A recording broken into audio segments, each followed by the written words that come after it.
Hello everyone, this is Professor Messner, and I wanted to talk to you a little bit about Chapter 20 and the first couple of pages of Chapter 21 that you're going to be reading in the Rourke text.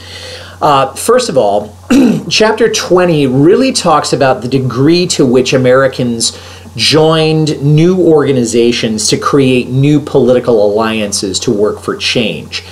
The first group you're going to read about is American farmers who were agitating for reform in the 1880s and the 1890s. Then it's going to get into how American workers, most of them in the cities, were working for better conditions, better pay, and shorter work days.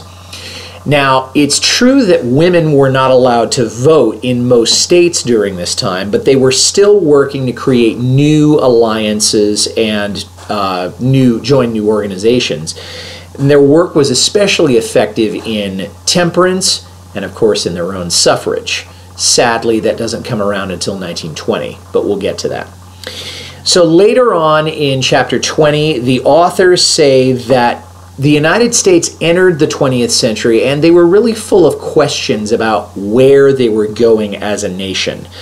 We had stayed away from the scramble for overseas colonies in the later part of the 19th century, but our government knew that there were profits to be had in international expansion, and that desire for profits, that desire for new markets, influenced our foreign policy just as much as about anything else.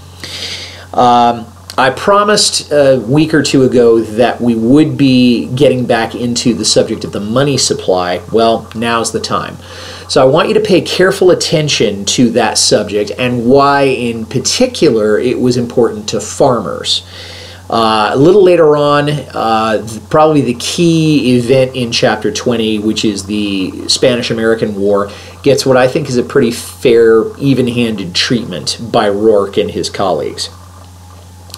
In the first few pages of Chapter 21, the authors shift gears a little bit and they start talking about progressive reform, and they kind of trace how the reforms that we saw in Chapter 20 get translated into more statewide levels, not just out in countryside levels.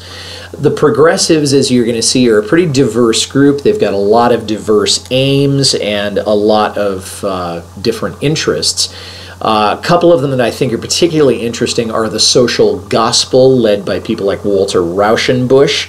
And then there were an awful lot of reformers who just thought, look, if we continue the unrest that we saw in the 1890s, what we will have is a revolution.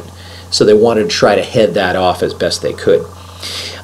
Some things you want to pay careful attention to in the text are the open door cartoon, which is on page 553, and then the map of the Spanish-American War, which is on page 555. Okay, happy reading. I'll talk to you soon.